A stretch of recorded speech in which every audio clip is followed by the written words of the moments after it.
Donc moi je me présente, je suis Michael de chez 4D. Ça fait un petit bout de temps maintenant que je travaille chez 4D.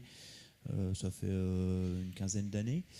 Et donc je suis responsable des systèmes d'information. Donc vous avez tous déjà plus ou moins utilisé le fruit de mon travail. Voilà, donc et puis voilà. Bonjour à tous, moi c'est Gauthier Ergotte. L'année dernière j'étais étudiant à l'IUT de Saint-Dié-des-Vosges.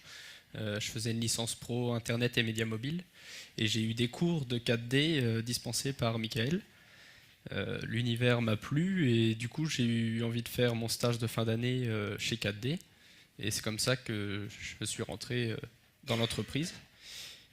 Actuellement ça fait 9 mois que je suis en CDI et je suis développeur junior des systèmes de gestion.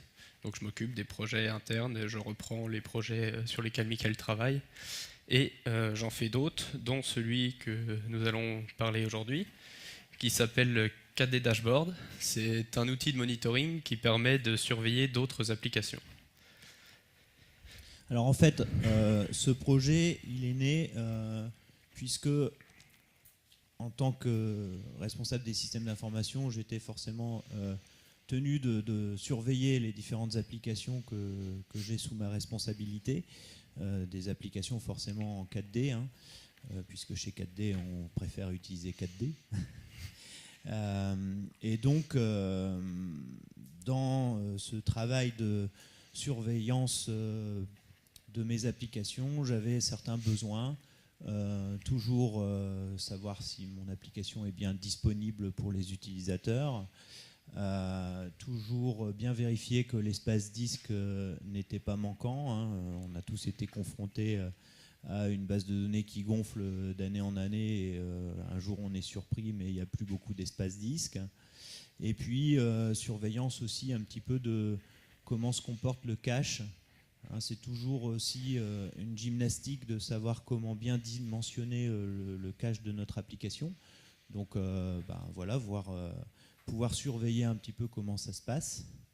Et le dernier élément enfin le dernier, il y en avait d'autres aussi, mais autre élément important, c'était essayer d'éviter des fuites mémoire, puisque lorsqu'on fait du code 4D, on n'est pas à l'abri d'un oubli avec certaines commandes, par exemple new list ou quand on travaille avec les documents, si on oublie de fermer le document ou de libérer l'espace mémoire pour une liste, enfin de fermer notre liste en fait, eh bien ça continue de prendre de la place en mémoire et ça peut du coup faire une fuite. Donc, je voulais surveiller tout ça. Et donc j'ai demandé l'aide de Gauthier. Donc moi j'ai réalisé 4D Dashboard, donc avec une interface web qu'on peut voir ici. On peut retrouver du coup la disponibilité dont tu as besoin.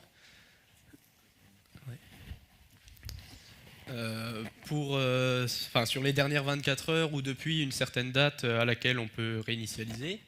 On retrouve également les statistiques concernant les données, donc la taille du fichier de données, taille du fichier d'index, etc. On peut du coup tracer des graphiques qui sont plus marquants au premier coup d'œil. Tout ça est fait en commande 4D. On retrouve aussi les memory stats, donc sur la taille de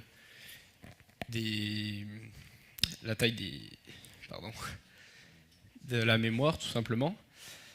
Et pareil, on retrouve des couleurs pour les graphiques qui sont ci-dessous. Donc là, les données n'ont pas été relevées sur une assez grande période, mais sinon on peut voir des évolutions sur les graphiques en ligne. Ensuite, c'est tout pour l'instant.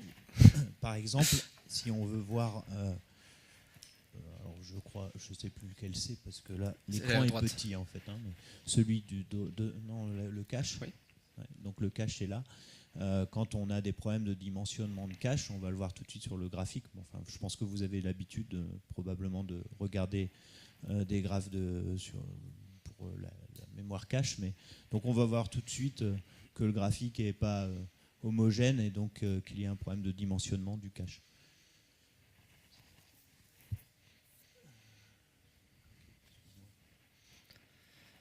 Donc, du coup, comment c'est fait?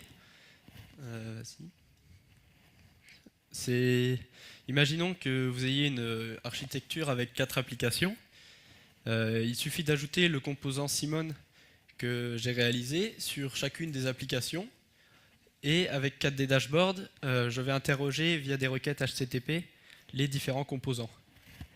Ainsi, je récupère toutes les données que j'historise. Et depuis un navigateur quelconque, on accède à l'interface de 4D Dashboard et on retrouve toutes ces données.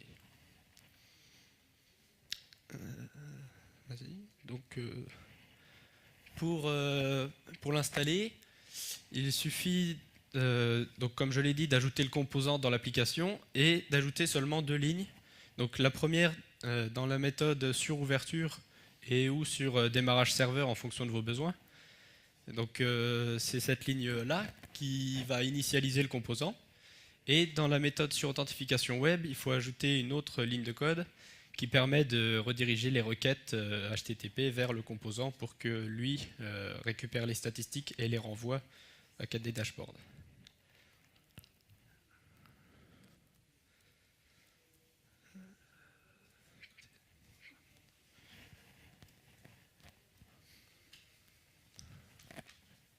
Donc derrière le code, vous arrivez à lire, oui.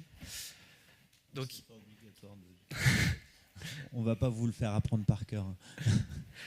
Donc la méthode qui est appelée dans le composant, c'est celle-ci, où on va récupérer, par différentes méthodes, comme on peut voir ici, on récupère les données dont on a besoin, qu'on renvoie dans un objet.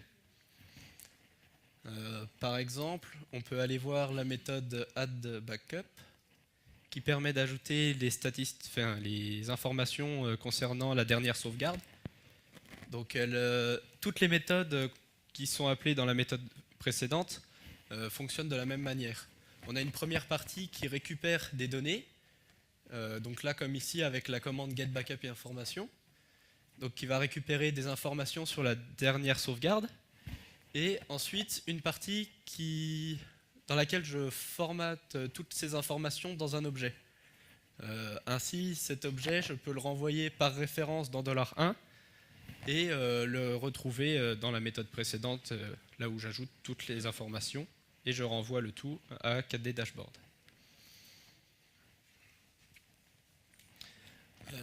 Un autre exemple serait la méthode plus haut addConnected for the user, qui permet d'ajouter du coup les utilisateurs 4D connectés. Donc cette méthode elle est un peu particulière puisqu'elle utilise la commande getProcessActivity qu'on peut voir en commentaire sur votre droite. Et cette commande est sortie en 16R4, mais le composant reste utilisable dans les versions inférieures. Pour ce faire, j'ai utilisé du coup execute formula qui permet d'utiliser le token de la commande et non pas la commande elle-même. Ainsi, le code reste compilable. Et, execute formula est exécuté seulement pour la version supérieure à 16R4, comme on peut voir à la condition juste au-dessus.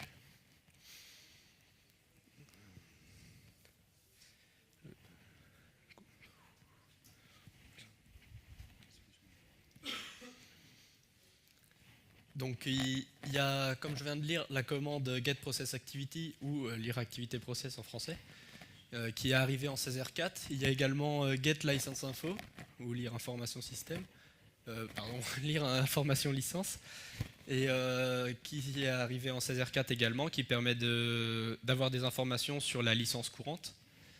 Et en 16R5, il y a cette nouvelle commande qui permet d'avoir des informations sur le serveur web, donc qui retourne un objet avec différentes propriétés qu'on peut facilement récupérer et du coup remettre dans mon objet.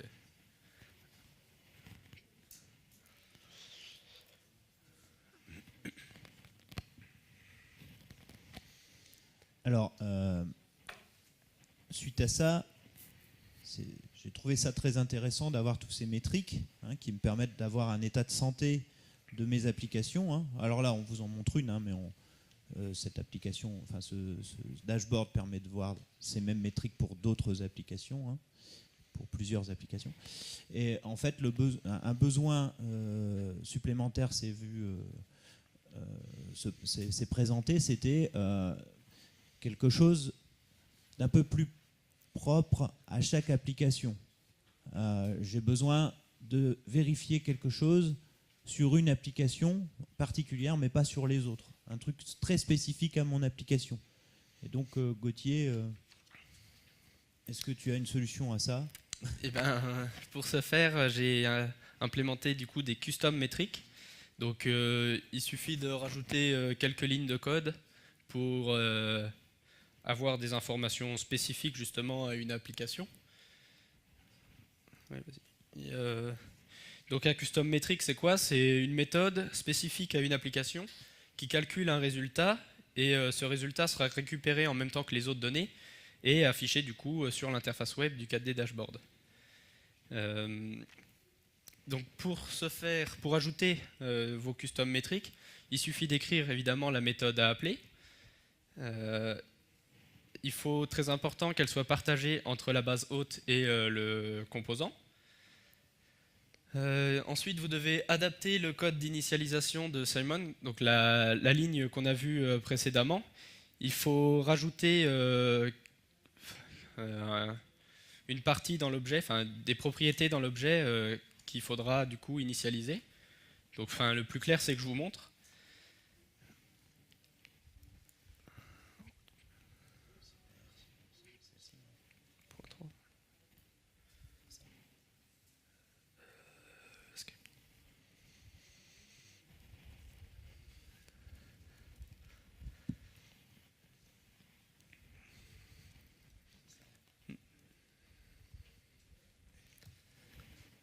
Donc du coup dans l'application, là celle-ci c'est la base 16.3, je l'ai appelée comme ça pour me retrouver avec les différentes versions que j'ai. Il suffit d'ajouter une nouvelle méthode, ici qui s'appelle getStatuWebService, donc qui permettra de récupérer, de savoir si un service est actif ou non.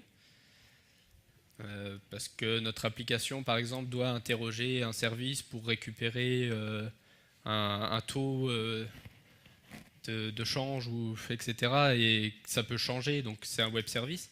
Et ce web service peut ne plus être disponible.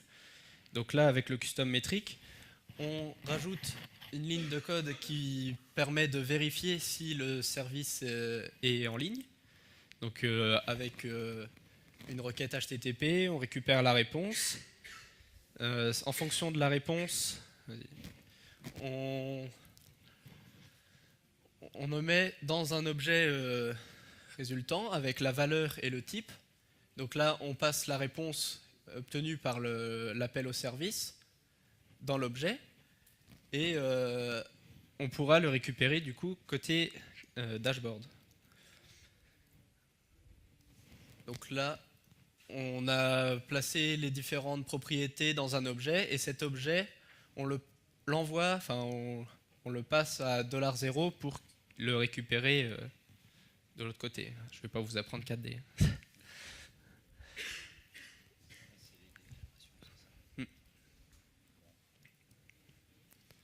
Donc pour faire bien les choses, on ajoute les déclarations. Donc là, pour résumer, cette méthode est une méthode qui va permettre de vérifier que le service distant est bien disponible. Et donc là maintenant, je vais... pas déclarer sur...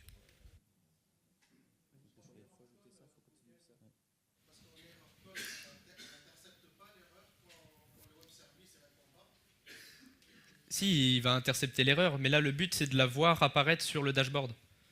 En fait non, si tu veux, il y a deux problématiques. Il y a le service n'est pas disponible, auquel cas on a la réponse, le status code n'est pas égal à 200, donc du coup, ce qu'on va enregistrer comme information, c'est NOK. Et il y a un autre aspect, c'est ce service renvoie une information qui n'est pas celle qu'on attend.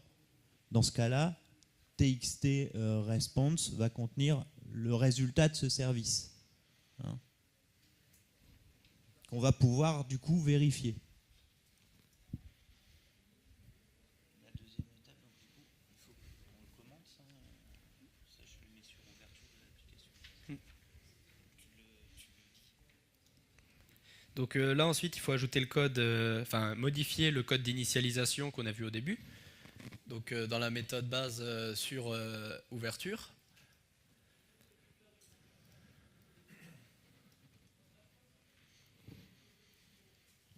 Alors, on retrouve l'initialisation du composant qui pour l'instant ne contient que un nom d'application qui est l'application qui est monitorée.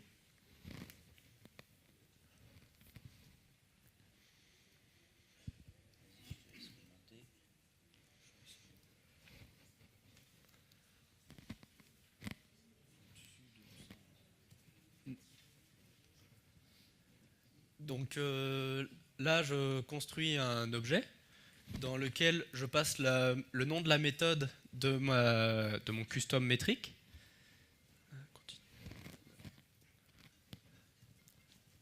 J'ajoute cet objet à un tableau d'objets pour l'ajouter finalement dans un autre objet callback qui lui sera envoyé à la méthode SimonInit.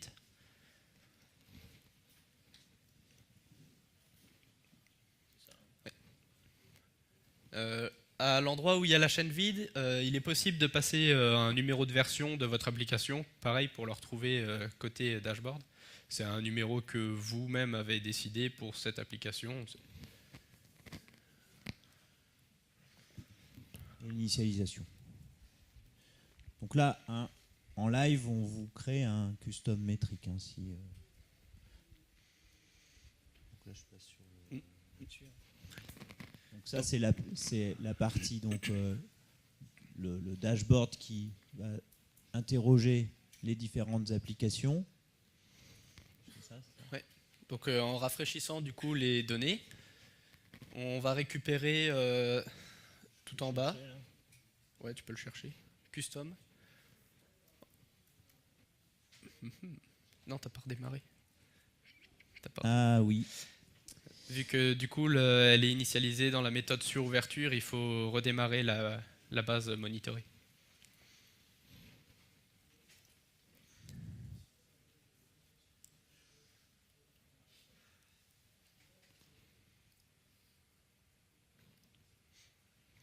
Cette fois, en rafraîchissant les données, on devrait voir apparaître une partie custom où on obtient du coup, là on voit qu'elle n'est pas partagée, ce qui était marqué important dans la diapo. Donc voilà, vous vous en rappellerez. C'est moi qui manipule, donc c'est de ma faute, Gauthier, je suis désolé. Donc voilà, c'est pour pas oublier que la méthode qui check le service doit être, bon là, forcément c'est sur l'autre écran, mais doit être partagée entre le composant et la base hôte. Donc du coup, une fois qu'on a bien tout paramétré, on va pouvoir à nouveau rafraîchir les métriques. Et là, on peut voir que le web service répond OK. Voilà, donc on peut en créer autant qu'on veut.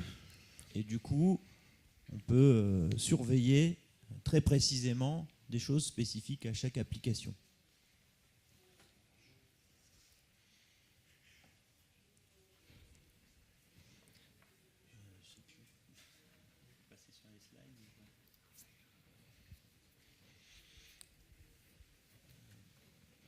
Mais alors, après, donc c'est bien beau de pouvoir visualiser ces informations, mais un élément important dans ma maintenance de mes différentes applications, c'est aussi d'être prévenu quand il y a quelque chose qui va mal se passer. Et pas d'être prévenu quand ça se passe mal, mais avant que ça se passe mal. Donc en fait, Gauthier, est-ce que tu aurais quelque chose à me proposer pour pas que j'ai besoin d'aller sur cette interface pour me rendre compte que tout va mal? Et bien, du coup, j'ai développé les checkings, donc des vérifications, qui sont automatiques, qui affichent des badges de couleurs sur l'interface web et qui permettent aussi de recevoir des emails lorsqu'il y a des problèmes qui arrivent, qui sont sur le point d'arriver. Donc, il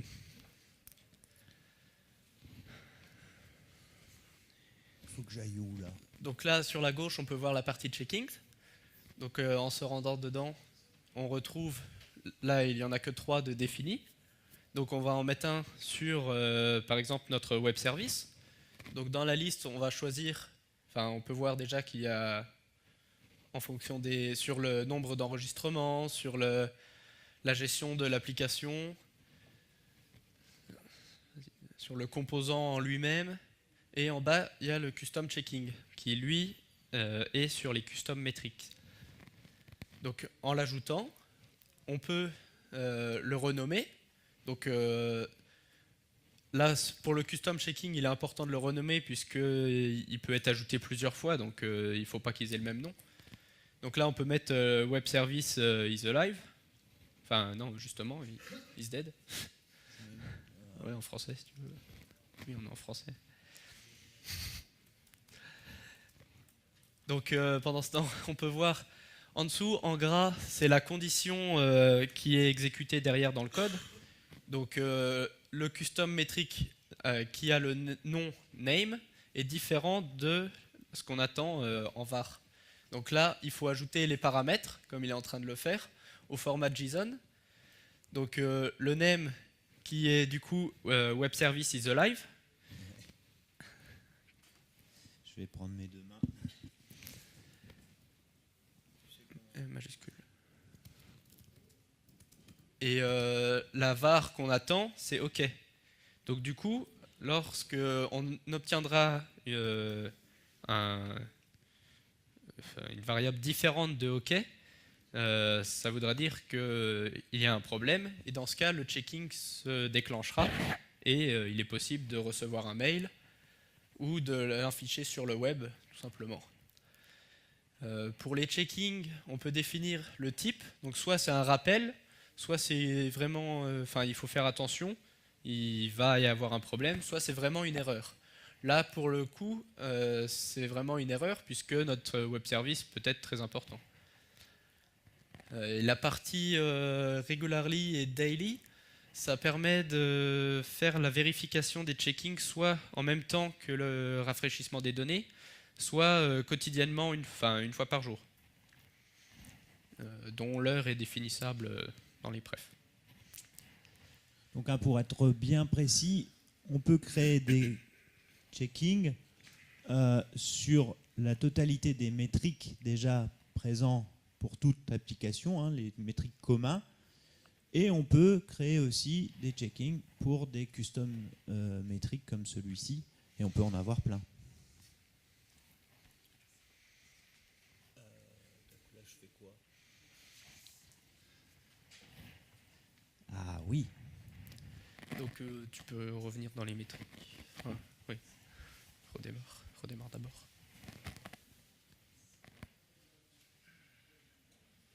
T'as redémarré?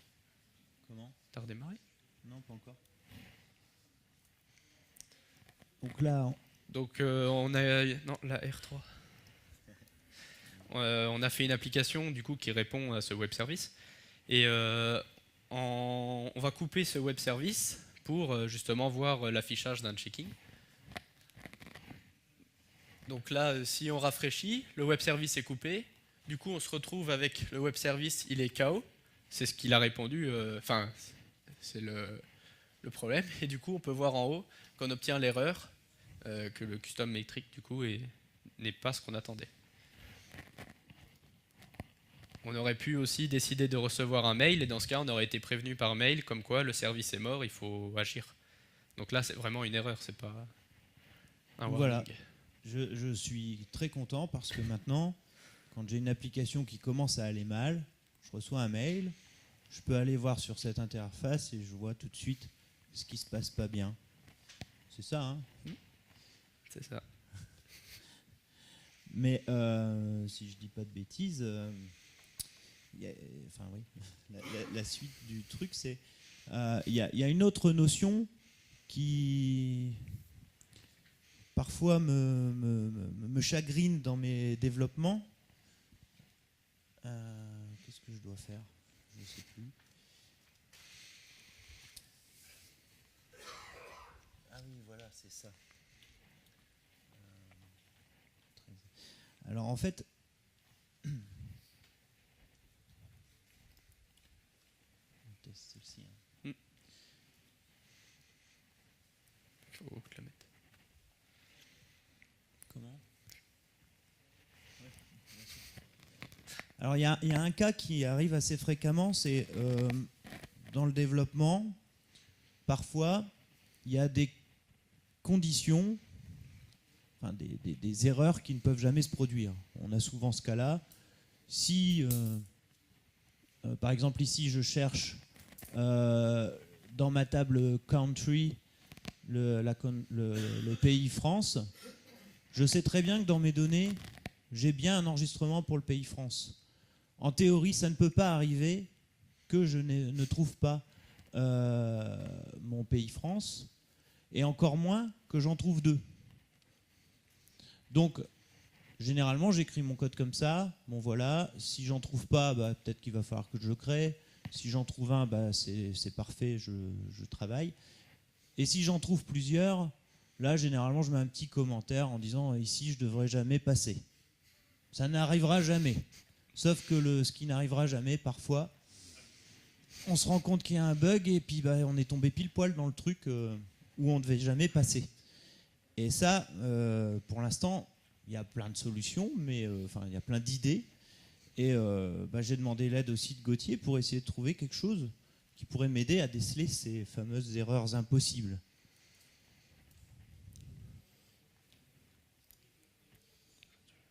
Ah, passe vite. Donc du coup, la solution, ce serait un journal des erreurs qui permettrait de voir à ces endroits où on est passé et où on aurait dû jamais passer. Donc j'ai inclus ça dans le composant Simon. Donc il suffit d'ajouter une ligne aux endroits où on ne devrait jamais passer et ça permet de créer un fichier avec les erreurs au format JSON. Et ce fichier sera envoyé avec les données du coup au 4D dashboard qui les affichera sur l'interface. Il est aussi possible de définir des checkings sur cette partie et donc d'être averti lorsqu'il y a une nouvelle erreur. Donc pour ce faire, c'est tout simple. À l'endroit où on ne devrait pas passer, il suffit d'ajouter l'appel à cette méthode. Enfin, là, on passe par une méthode intermédiaire qui permet du coup d'envoyer un code d'erreur de notre choix, le message d'erreur et le nom de la méthode. Et dans cette méthode,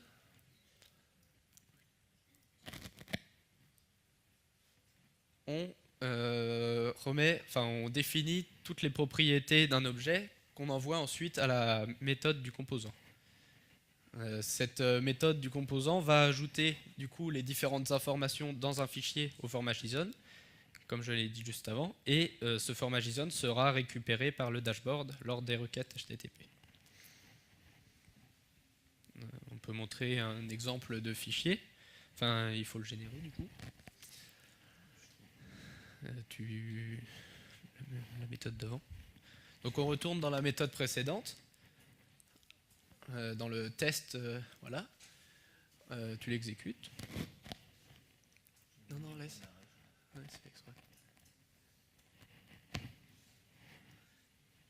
Puis là, tu vas sur la ligne. Attends, il faut long grille. Ouais, non. En fait, en théorie, comme ça ne peut jamais se produire, hein, on a mis un point d'arrêt pour faire que ça se produise quand même, hein, puisque c'est une erreur impossible. Donc là, je le fais en pas à pas, non, d'un coup. Non, c'est bien. hop, c'est exécuté. Donc là, on a eu cette erreur qui ne devrait jamais arriver. Un fichier a été créé du coup dans le dossier.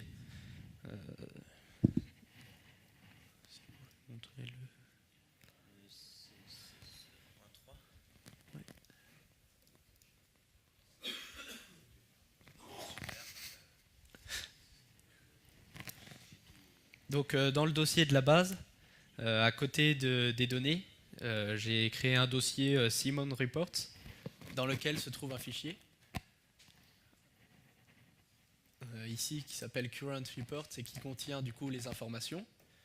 Lorsque la première erreur est espacée de plus d'un mois de la dernière, je crée un nouveau fichier. Et donc ce fichier voilà, est formaté au JSON et va dans le dashboard. Donc sur l'interface, on retourne. Ouais. Tu l'as fermé ? J'ai involontairement quitté l'application. Donc je vais relancer ça.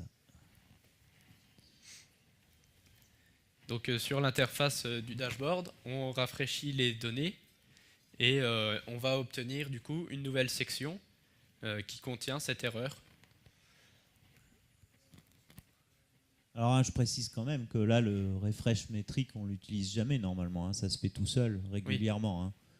Là c'est juste pour la démo, pour pas attendre. Et donc là cherche last error. Donc là on voit dans la section last error au-dessus, voilà, on retrouve l'heure et l'erreur avec le code d'erreur et si on clique dessus, on obtient en dessous sur la ligne. On obtient plus d'informations sur l'écriture. On obtient voilà, toutes les informations qu'on a passées précédemment. Donc voilà, grâce à cet outil, il est possible de voir tout ce qui se produit alors que ça ne devrait jamais se produire. Et peut-être d'expliquer certains bugs qu'on a du mal parfois à expliquer.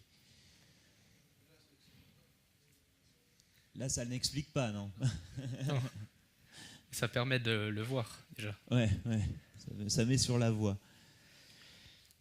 Et de plus, il est possible aussi de faire un checking, hein, comme on a vu précédemment. Il est possible de vérifier et de recevoir un email quand il y a une erreur qui se produit alors que ça ne devrait pas se produire. Je sais pas combien on a commencé à 4 heures. On attend. Ouais. Cette interface, en fait, c'est via le navigateur, on interroge le serveur, on interroge l'application publiée, l'application en prod. Non, en fait, c'était dans le schéma qu'on a montré dans les slides, mais c'est une bonne question, c'est bien de réinsister là-dessus.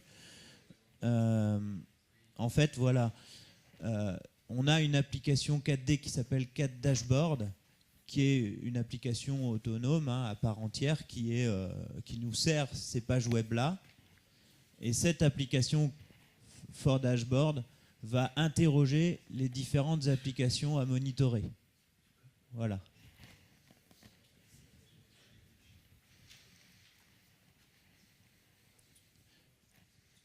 Alors, on a voulu aller un peu plus loin aussi sur cet outil. Je te laisse. Donc, on a fait une partie, j'ai fait une partie intervention qui permet de déclarer une intervention puisqu'on peut être plusieurs à travailler sur une même application. Donc, si on si on doit déployer une nouvelle version ou une autre intervention de quel type, on peut vouloir prévenir ses collègues parce que le serveur va être coupé, etc. Donc il suffit de déclarer une nouvelle intervention, par exemple voilà ici redémarrer le serveur ou alors j'installe les dernières mises à jour Windows. Donc on ajoute la description, on définit les destinataires et on fait start. Le fait de faire start, oui, parce qu'il ne connaît pas John Doe. Ouais. Donc le fait de faire start va envoyer un email aux destinataires qui sont présents en dessous et va également mettre sur la page d'accueil une petite clé pour montrer comme quoi il y a une intervention. Donc là, voilà, par exemple, le cas réel, le service n'était plus disponible, on va le réparer, on déploie une nouvelle version, voilà, on déclare une intervention. Ça permet, voilà, si vous êtes à plusieurs à monitorer, vous êtes au courant que une autre personne, un de vos collègues travaille dessus. Et ça peut permettre également aussi, si votre application est hébergée à l'extérieur, de prévenir justement l'hébergeur que on arrête, enfin on redémarre le serveur, etc. Parce que lui, sinon, il peut voir que le serveur est éteint et peut choisir de le redémarrer. Enfin. Voilà, ça permet d'éviter que plusieurs personnes prennent le problème en main. Il vaut mieux communiquer. Quand on a fini, après on clique sur stop et on prévient à nouveau les personnes. Voilà, vous l'avez compris, hein, c'est un outil qu'on a créé en fonction de nos besoins. On a essayé de le faire assez standard, hein, d'où l'intérêt des custom métriques. Les custom métriques sont des choses qui nous permettent d'avoir des choses très spécifiques à nos applications, mais toute l'application, sinon, enfin tout le concept est générique et très proche de l'outil 4D en fait.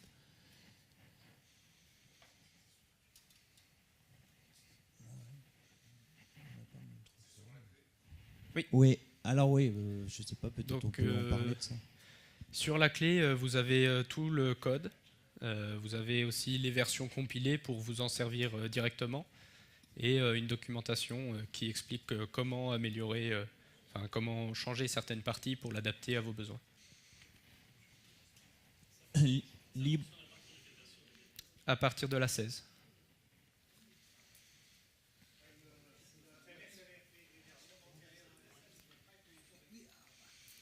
Pas avec notre application. Non, étant donné que le composant Simon a été construit en V16, du coup, on ne peut pas repasser en V15 ou précédente. Hein.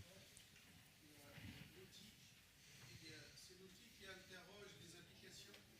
Oui. Où ça se push le serveur, les applications, ils poussent Non. l'information. Non, comme je vous l'ai dit, hein, comme c'était dépendant de nos besoins, nous, on est dans un réseau interne avec plusieurs applications qui sont en local.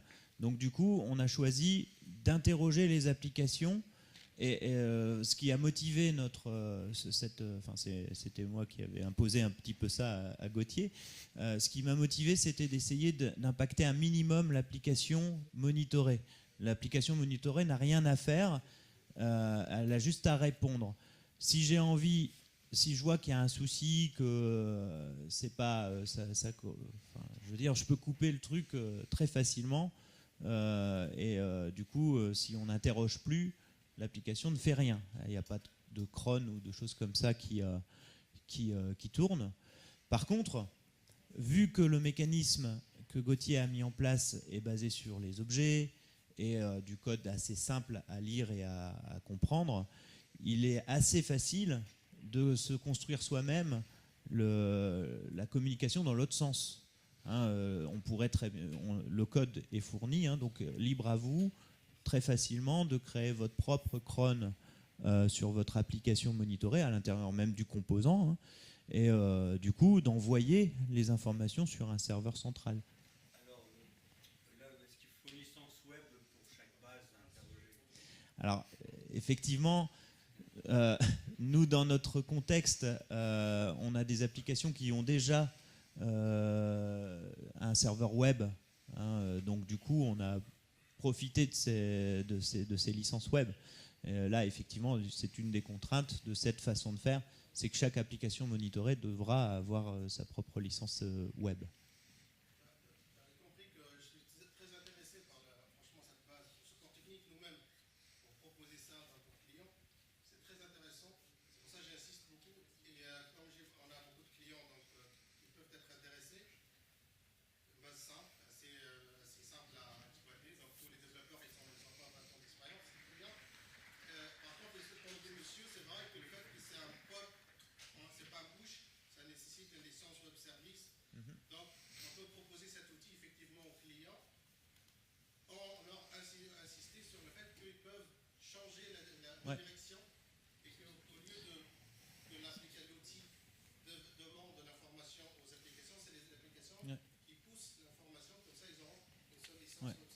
Mais je pense que c'est changer le type de communication, ça prend 1 heure ou 2. Hein. C'est vraiment pas un gros travail. Hein. Oui, voilà. Bon, là, c'est vrai que nous, tous les serveurs sont à portée de main de notre outil dashboard. Dans une configuration où les serveurs ne sont pas sur le même réseau ou des choses comme ça, bon, bah, ce serait mieux que les applications monitorées aillent poster les informations. Après, il faut voir la régularité, etc. Enfin, il y a pas mal de choses qu'on peut... Oui. Est-ce qu'il y a, je n'aurais pas compris, ou est-ce que vous avez prévu une vérification des données? Alors, il n'y a pas vraiment dans l'état des choses. Hein. Après, bon, comme on le disait, comme c'est du code, on vous fournit le code interprété, on peut très bien imaginer de recréer d'autres métriques. On a déjà des idées pour faire évoluer notre outil. Cela dit, on a quelques petits outils concernant les données qui sont le nombre d'enregistrements dans les tables. Parce qu'en fait, c'est une demande que j'avais faite à Gauthier. Un beau jour, je me suis rendu compte qu'il y avait un bout de code qui buguait et qui avait créé des milliers d'enregistrements et je ne comprenais pas ce qu'ils... Enfin, j'ai été surpris, je m'en suis rendu compte que très tardivement. Et en fait, grâce à ce genre de choses, et on peut mettre un checking aussi dessus, eh bien, on peut anticiper si jamais on voit qu'il y a une table qui a un comportement inhabituel. Donc il y a quelques petites choses, mais on peut aller encore plus loin. Hein. De toute façon, cet outil-là, voilà, on propose un certain nombre de métriques, mais il y en a encore plein qu'on peut imaginer ajouter de façon standard. Alors ce qu'on n'a pas dit non plus, c'est que ça utilise un framework tout simple, un Bootstrap, donc du coup c'est compatible avec un mobile. Donc si vous avez besoin de le regarder sur un mobile, ça s'affichera correctement, ce sera utilisable, quoi. Par contre, c'est Materialize et non pas Bootstrap. Ah, excuse-moi. Bon, c'est le même genre. Mais c'est le même principe. La fréquence d'interrogation, c'est quoi là? Là, c'est toutes les 5 minutes, mais c'est dans les prefs, on peut changer et mettre ce que vous voulez. Bon, il y a plein de choses qu'on ne vous a pas montrées, hein, mais en fait, dans l'application, par ici, il y a une gestion d'utilisateurs. Hein, on peut, très rapidement, hein, on peut gérer des différents types d'utilisateurs. Nous, au sein de chez 4D, on a le service SI, dont on est les représentants, et il y a un service IT qui va s'occuper plutôt des machines et des serveurs. Donc nos collaborateurs ont un accès à cette application avec des droits particuliers pour ne pas modifier, pour pas, voilà, mais juste pour consulter certaines informations. C'est pas prévu là, mais on pourrait. Si vous occupez d'une application, il y en a un qui s'occupe de 2 applications, sera averti que par ces applications-là.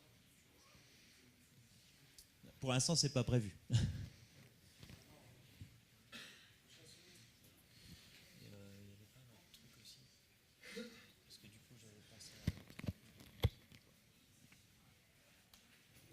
Bref.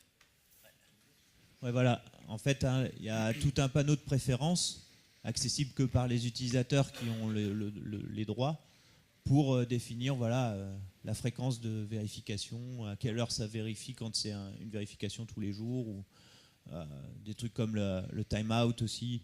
Hein, si on a des applications qui sont assez volumineuses, forcément, il faut augmenter un petit peu le timeout pour pas que la requête elle tombe dans les limbes qu'elle s'éteigne.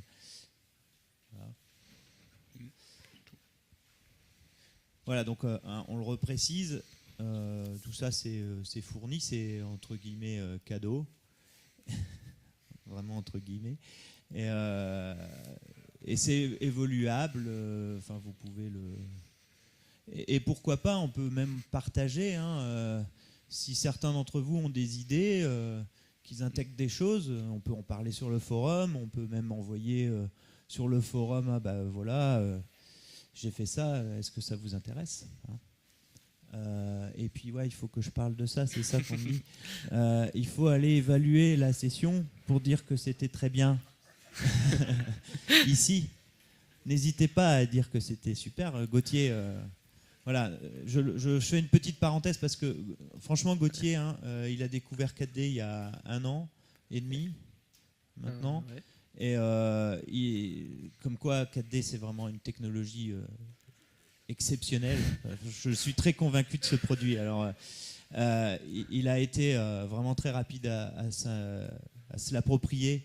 Et derrière, il y a des techniques, hein, vous savez, puisque vous êtes développeur 4D, mais ça reste simple. Voilà, ça reste accessible. Je dis pas qu'il a. Je pense qu'il y a un peu des deux, si vous voulez. Mais très rapidement, il a pu créer un outil complet, quoi.